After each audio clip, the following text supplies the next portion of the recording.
Good morning class and welcome to our next class, and this is our fourth lecture and we are discussing class 7 history chapter 8 devotional path to the divine, and our first topic is नाथपंथीज, siddhas and yogis.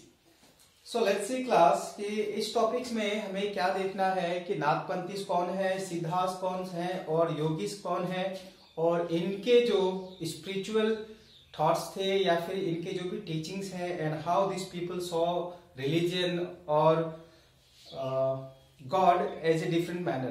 तो हमें इसमें देखना है कि ये लोग जो है किस तरह से अलग थे बाकी जो भी लोग हैं यहाँ पे, like sense of Maharashtra and philosophy and भक्ति, या फिर वैष्णवास एंड बिरसा विश्वम जो हमने देखा. तो हम देखेंगे कि इनके जो थॉट्स हैं अबाउट रिलीजन ये कैसे हैं, ये किस तरह से डिफरेंट हैं. So a number of religious groups that emerged during this period criticized the ritual and other aspects of conventional religion and the social order using simple logical arguments. तो ये जो पीपल थे नाथपंथी, सिद्धास एंड योगीस, इनके जो भी conventional या फिर हम कहेंगे this period criticise the rituals, तो जो भी मान्यताएं थी ये इन सबको थोड़ा सा रिजेक्ट करते थे, और इनका जो कन्वेंशन था वो ये था रिलीजन एंड सोशल ऑर्डर पे. इसके बाद among them were the Nathpanthis, Siddhacharyas and the yogis, they advocated reunification of the world. So अगर हम बात करते हैं नाथपंथी, सिद्धास एंड योगीस की, तो ये जो लोग हैं किस चीज को बढ़ावा देते थे, ये कहते थे कि हमें त्याग पे चलना है. मीन्स ये जो पीपल हैं, this people advocated sacrifice of the world. तो कहने का मतलब है कि पूरे वर्ल्ड में ये जो भी पॉलिसी को मान रहे हैं या फिर जो भी इनकी विचारधारा है उसके तहत इनका ये कहना है कि जो भी तरीका है, जो भी फॉर्म ऑफ डिवोशन है टुवर्ड्स हिज पर्टिकुलर गॉड, तो ये सैक्रिफाइस के माध्यम से ही बहुत ज्यादा इजी है या फिर पॉसिबल है. To them the path to salvation lay in meditation on the formless ultimate reality and the realization of oneness with it. अब ये लोग जो कह रहे हैं कि भगवान को प्राप्त करने का सिंपल तरीका है कि हम त्याग करें, सैक्रिफाइस करें, और साथ ही साथ इनसे हम किस तरह से जुड़ सकते हैं, तो इनसे हम जुड़ सकते हैं मेडिटेशन के through. To achieve this they advocated intense training of the mind and body through practice like yogasana. और ये जो लोग हैं नाथपंथी, सिद्धास एंड योगीस, इन्होंने कहा कि अब हम भगवान से जुड़ेंगे कैसे, या फिर जो मेडिटेशन है वो हम कैसे करेंगे. तो उनका कहने का मतलब है कि हम इस पे कुछ ट्रेनिंग्स लेंगे, इंटेंस ट्रेनिंग लेंगे, किस पे, माइंड पे और बॉडी पे, how to control our mind and how to control our body. तो इसी तरह से ये एक प्रोसेस होगा जिस प्रोसेस को इन्होंने क्या नाम दिया, योगासन, योगा. इसके बाद ब्रीदिंग एक्सरसाइजेस एंड मेडिटेशन. तो पहले योगा करवाना करना होगा, फिर इसके बाद ब्रीदिंग एक्सरसाइजेस एंड मेडिटेशन. तो this are the three forms through which they can connect to their Almighty. मतलब ये तीन माध्यम है जिनसे नाथपंथी, सिद्धास एंड योगीस ने कहा कि हम भगवान से कनेक्ट हो सकते हैं. These groups became particularly popular among low caste. और ये जो तीनों ग्रुप्स थे ये जो है लो कास्ट में बहुत ज्यादा पॉपुलर हुए. Their criticism of conventional religion created the ground for devotional religion to become a popular force in the northern India. तो इनका जो भी कन्वेंशन था, मतलब इन्होंने जो भी बातें कही थी रिलीजन के बारे में, ये जो है वो बैकग्राउंड बना के इस चीज का हर उस रिलीजन का जो कि नॉर्थ इंडिया में बहुत ज्यादा फेमस हो गए. तो अगर हम कहें तो नाथपंथी, सिद्धास एंड योगीस, इनका बहुत सिंपल सा कहना था, बस इनका यही कहना था कि भगवान को पाना है, प्राप्त करना है, तो हमें बलिदान देना होगा, हमें त्याग करना होगा. और ये जो त्याग है वो किस तरह से होगा, तो मेडिटेशन से होगा, और इसी तरह से हम अल्टीमेट रियलिटी के साथ जुड़ सकेंगे. और इन्होंने इसके लिए तीन माध्यम बनाए. पहला, हमें योगा करना होगा, ब्रीदिंग एक्सरसाइज करना होगा और मेडिटेशन करना होगा. और इन सब से क्या होगा, इन सब से हम इंसान के माइंड को और उनके बॉडी को कंट्रोल कर सकते हैं। तो ये बहुत ही सिंपल सा इनका थॉट था, how to control persons body and mind to relate और to meet the almighty. So I think all of you have understood this topic. So let's see some of the points regarding this topic. So first point will be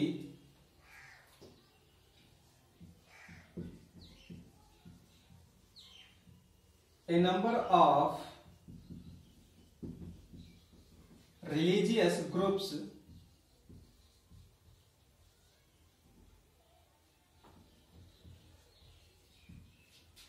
that emerged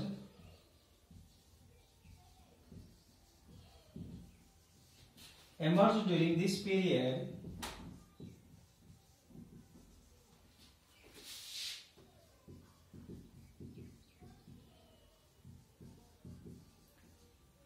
criticized the ritual and other aspects of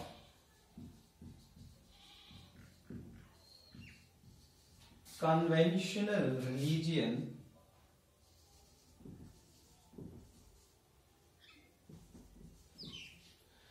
and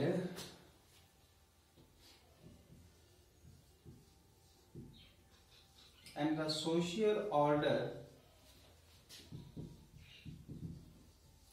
using simple logical arguments.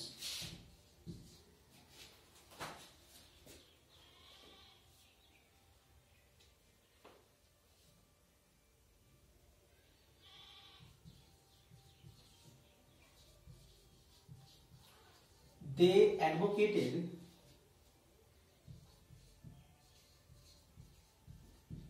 reunification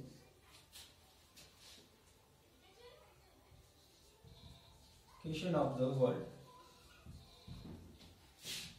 Third point will be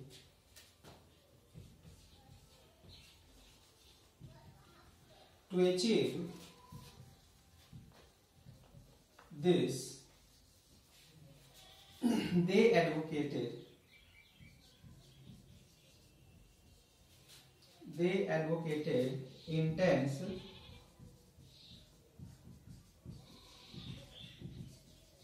intense training of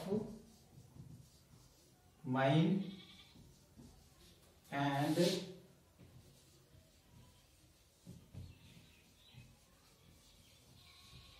body through practice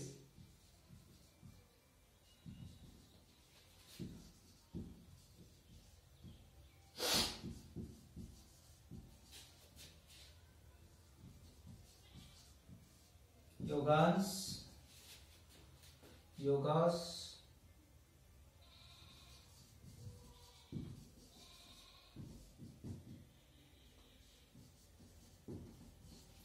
breathing exercise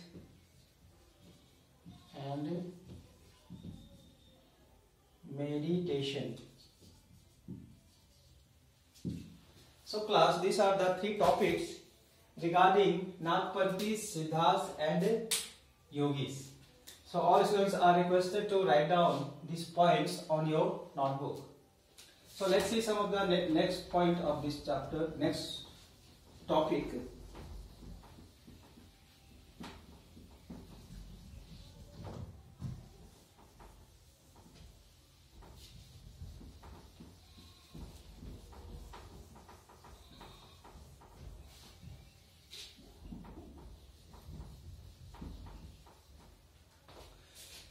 So class, our next topic is Islam and Sufism.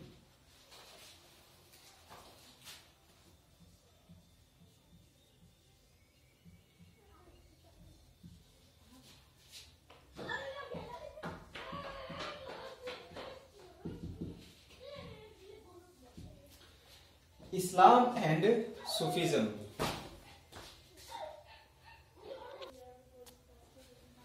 So class, Let's start this topic. The saints had much in common with the Sufis. तो जितने भी cents हैं इनका और Sufis का जो भी है इन मुस्लिम्स, ये बहुत ज्यादा कॉमन है। अब देखते हैं, so much so that it is believed that they adopted many ideas of each other. तो जितने भी सेंट्स हैं और जितने भी सूफीज हैं, इनके आइडियाज इतने मिलते जुलते थे कि इन्होंने अपने आइडियाज को जो है वो अडॉप्ट कर लिया बहुत ही कॉमनली। मतलब इनके जो भी आइडियाज थे regarding religion, rituals and God, ये सब लोग जो है वो कॉमन था, तो वो सब लोग जो है एक ही जगह से मानने लगे। Sufis were Muslim mystics. They rejected outward religiosity and emphasized love and devotion of God and compassion towards all fellow human beings.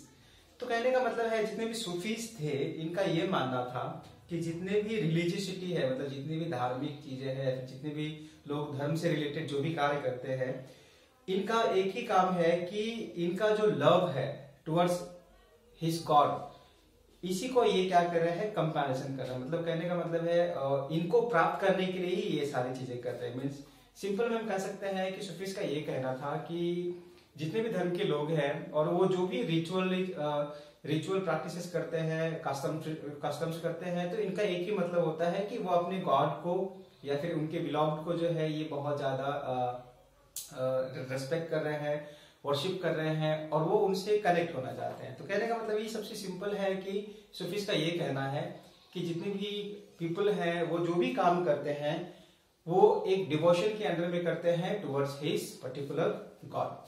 So Islam propagated strict मोनोथेनिज्म और सबमिशन टू वन गॉड। अगर हम इस्लाम की बात करें तो इस्लाम एक ही भगवान को मानने की हिदायत देता है। कहने का मतलब है इस्लाम कहता है कि एक ही गॉड है, बहुत सारे गॉड्स नहीं है like Hindus. So in the 18th and 19th centuries, religious scholars developed different aspects of the holy law, Sharia and theology of Islam. So theology मतलब study of religion, theology means study of religion. तो यहाँ पे 18th और 19th century में क्या हुआ, बहुत सारे स्कॉलर्स आए और इन्होंने बहुत सारे एस्पेक्ट्स, डिफरेंट एस्पेक्ट्स को उन्होंने डेवलप किया। मतलब बहुत सारे रास्ते या फिर बहुत सारे तरीके टू मीट गॉड और to devote to practice a devotion towards his God. तो इसको करने के लिए बहुत सारे रास्ते इन्होंने बताए। तो इसी तरह से इसी के क्रम में इन्होंने एक कानून बनाया जिसको हॉली लॉ शरियत कहते हैं। तो शरियत एक हॉली लॉ है इस्लाम में, और साथ ही साथ इसमें इन्होंने स्टडी ऑफ रिलीजन जिसको थियोलॉजी ऑफ इस्लाम कहते हैं। तो ये दोनों की रचना इन्होंने की। While the religion of Islam gradually became more complex, तो जैसे ही इस्लाम बहुत ज्यादा कॉम्प्लेक्स होना शुरू हो गया, Sufis provided it with an additional dimension that favored a more personal devotion to God. लेकिन आगे चल के जैसे जैसे इस्लाम धर्म में बहुत ज्यादा कॉम्प्लिकेशंस बढ़ गए, तो सूफीज ने यहाँ पे एक अलग डायमेंशन, उन्होंने एक अलग रास्ता जो है वो खोज निकाला जिससे एक पर्सनल डिवोशन जो है वो गॉड के तरफ में हो सके। मीन्स एक आदमी जो है वो सूफीज के बताए हुए रास्ते से वो बहुत ही इजी वे में वो अपने गॉड को मीट कर सकता है। उन्होंने एक अलग सा रास्ता बनाया। The Sufis often rejected the elaborate rituals and codes of behaviour demanded by Muslim religious scholars. और सूफीज ने हर उन बातों को रिजेक्ट किया, हर उस चीजों को रिजेक्ट किया, हर उन रिचुअल्स को, हर उन कोड ऑफ बिहेवियर को, जैसे कि जिस तरह से भी धर्म को माना जाता है या फिर इस तरह से आपको पूजा करनी है, इस तरह से आपको रहना है, मतलब जो भी चीजें बनाए गए थे इस्लाम में, इन सब चीजों को सूफीज ने रिजेक्ट किया। कहा कि ये सारी चीजें जरूरत नहीं है, इन सब का कोई मतलब नहीं है। और इन्होंने जो भी मुस्लिम रिलीजियस स्कॉलर्स ने इस तरह के जो कानून बनाए थे कि आपको मंदिर में मस्जिद में जाना है, 5 टाइम का नमाज पढ़ना है, ये जो भी चीजें उस समय बनाई गई थी, इन सब चीजों को उन्होंने रिजेक्ट किया। किसने? सूफीज ने। They sought union with god much as lover seeks his beloved with A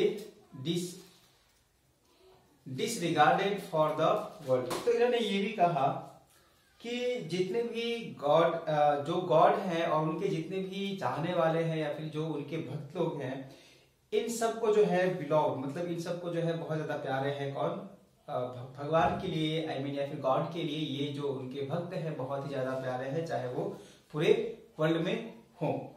So, like the saint poets, the Sufis too composed poems expressing their feelings and a rich literature in prose, including anecdotes and fables developed around them. Among the great Sufis of Central Asia was Ghazali, Rumi and Sadi. सो हम कहें जैसे कि India में भी, हिंदू में भी जो Saint poets थे, इन्होंने अपने अपने भगवान के प्रति जो इनका जो भी डिवोशन था, जो भी भक्ति थी, वो उनको पोएम्स के माध्यम से, लिटरेचर के माध्यम से, प्रोस के माध्यम से, टेल्स के माध्यम से, इस तरह से इन्होंने बहुत ज्यादा फैलाया। उसी तरह से सूफीज में अगर हम बात करें तो सेंट्रल एशिया में गजाली, रूमी और सदी जो है वो एक सेंट पोएट थे, किसमें, मुस्लिम्स में। तो इन्होंने भी अपने डिवोशन को इस तरह से एक्सप्रेस किया। Like the Nagpanthi, Siddhas and yogis, the sufi to believe that the heart can be trained to look at the world in different way. ठीक इसी तरह से जो नागपंथी थे, सिद्धास थे और योगीज थे, इन्होंने भी कहा कि सूफीज भी ये मानते थे कि जो हार्ट है उसको हम ट्रेन कर सकते हैं डिफरेंट वेज में। सो कहने का मतलब है आपका जो हर्ट है, आपको कैसे लगता है कि आपको किस तरह से वर्शिप करेंगे तो भगवान खुश होंगे। तो ये कहने का मतलब है कि जो भी लोग अपने दिल से ईश्वर की पूजा करते थे तो उनका जो मेथड है वो सही है। किसने कहा? नागपंथी, सिद्धास एंड योगीज ने। They developed elaborate methods of training using जिक्र, चैंटिंग ऑफ नेम और स्क्वायर फॉर्मूला। तो इन्होंने कहा कि इस चीज को करने के बहुत सारे तरीके हैं और इसको जो है वो ट्रेनिंग में भी यूज कर सकते हैं। ट्रेनिंग मीन्स मंत्र का उच्चारण करते रहना जिससे कि आप भगवान से सीधे कनेक्ट हो सके। तो उन्होंने नाम दिया जिक्र।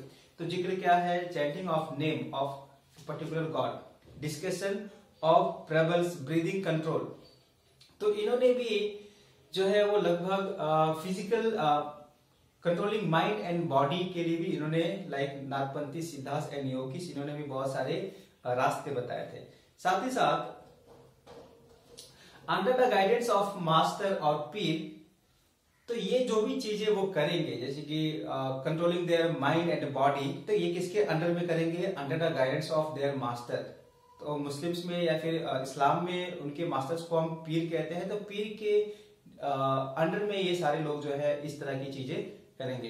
Thus emerged the silsila, a spiritual genealogy of Sufi teachers, each following a slightly different method of instruction and ritual practice। तो इसी तरह से अपने अपने पीर या फिर जितने भी पीर थे, उनके अंडर में जितने भी डिवोटीज थे, जितने भी लोग थे, इनको ये अलग अलग तरीके से प्रीच करते थे, टीच करते थे और इनका जो मेथड था हर एक से थोड़ा सा अलग अलग था। I hope you are understanding this topic. So move on to next topic, page number 112।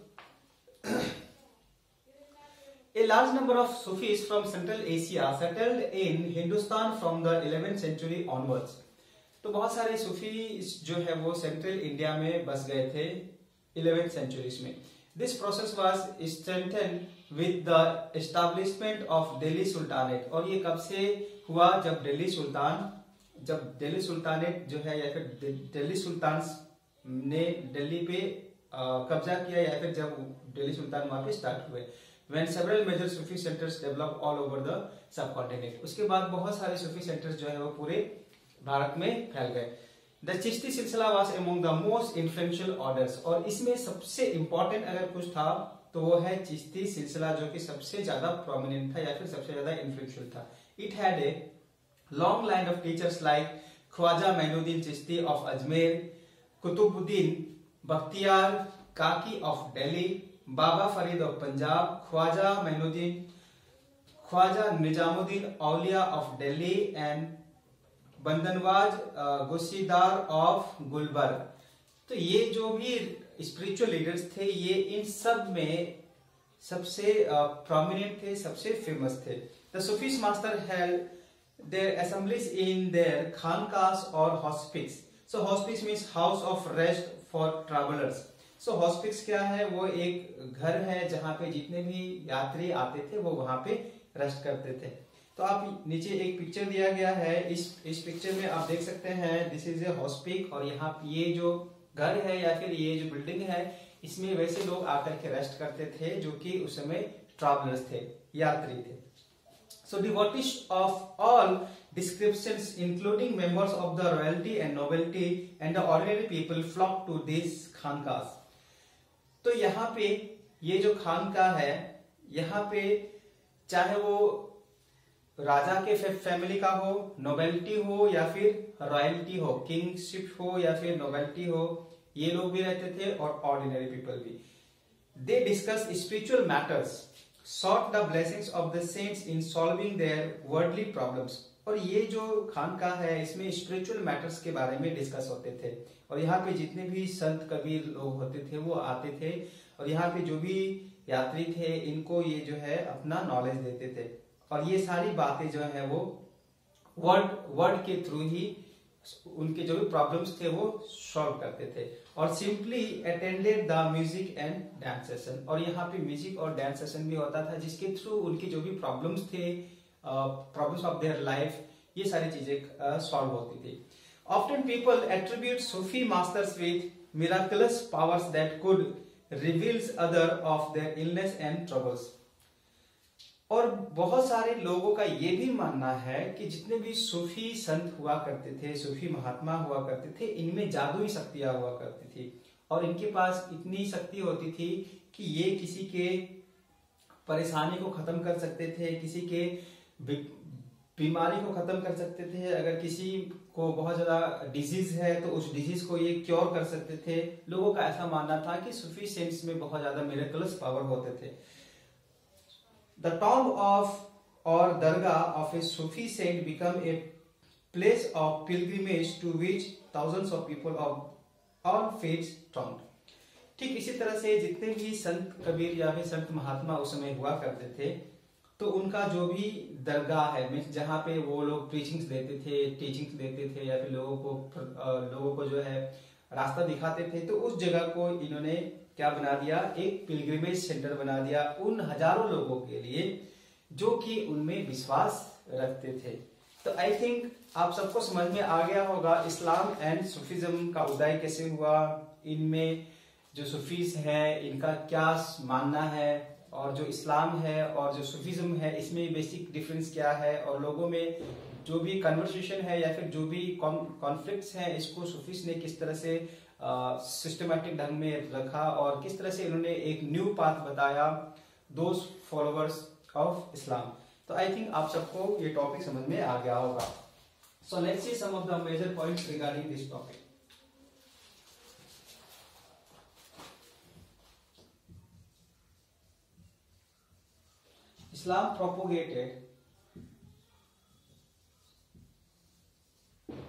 Islam propagated strict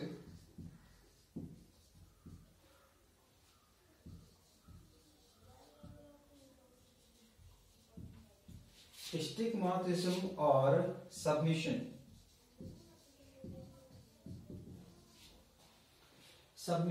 to one God।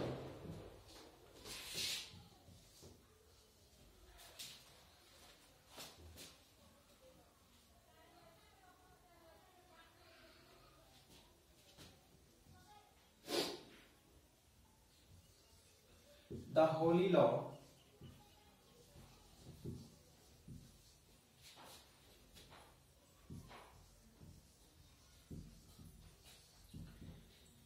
Shariat and theology of Islam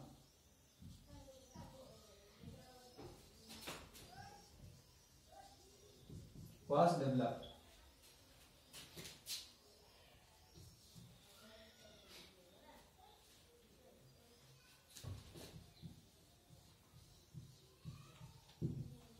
The Sufis often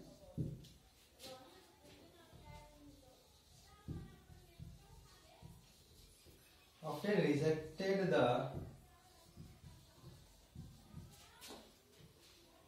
elaborate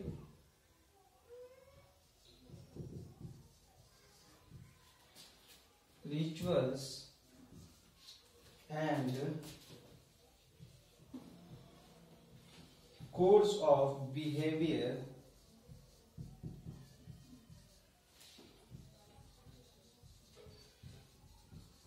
demanded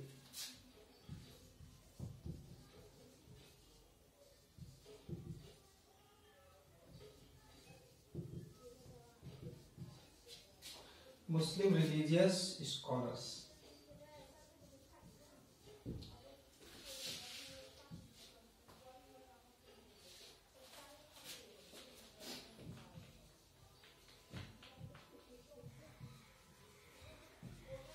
They sought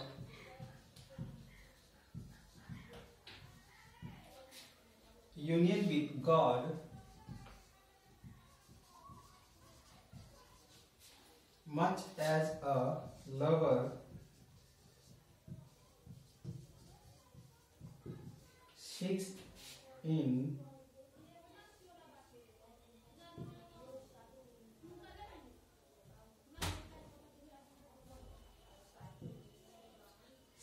his beloved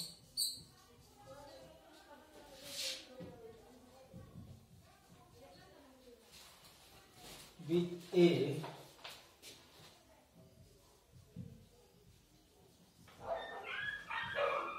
disregard for the world.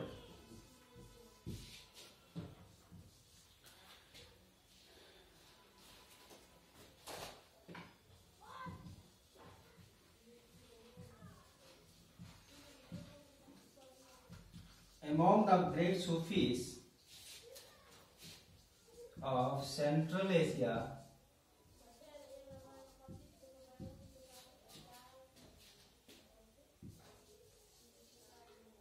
were Ghazali, Rumi, and Sadi.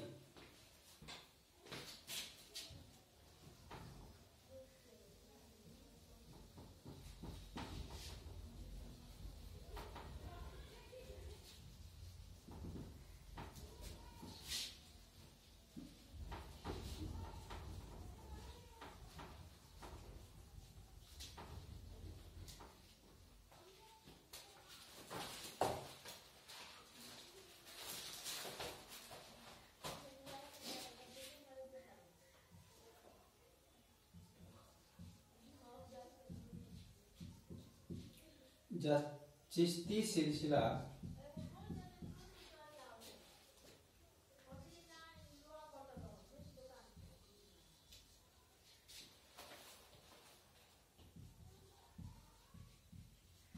among the most influential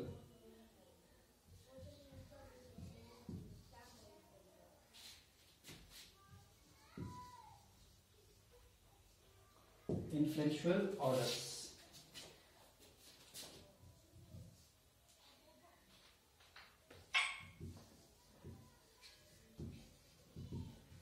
A long line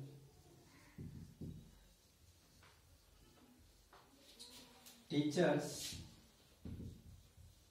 like Khwaja, Mainuddin Chishti,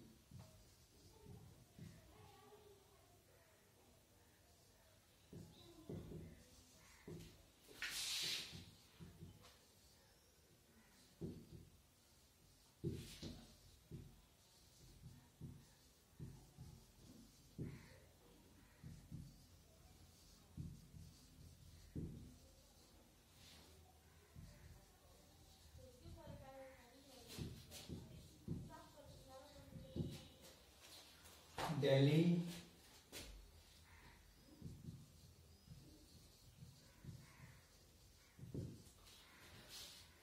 Baba Farid,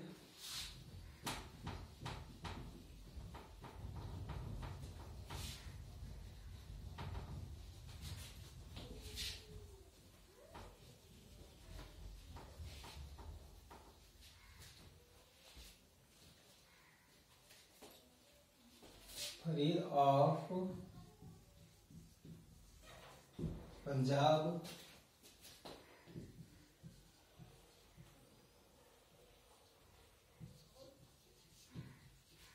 Khwaja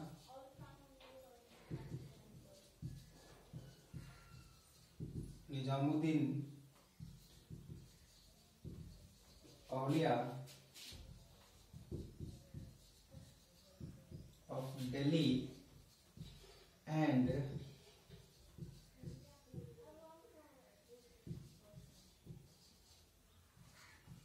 then Bandanwaj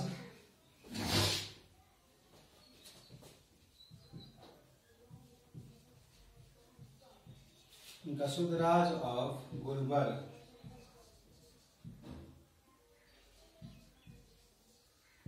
Gulbarga.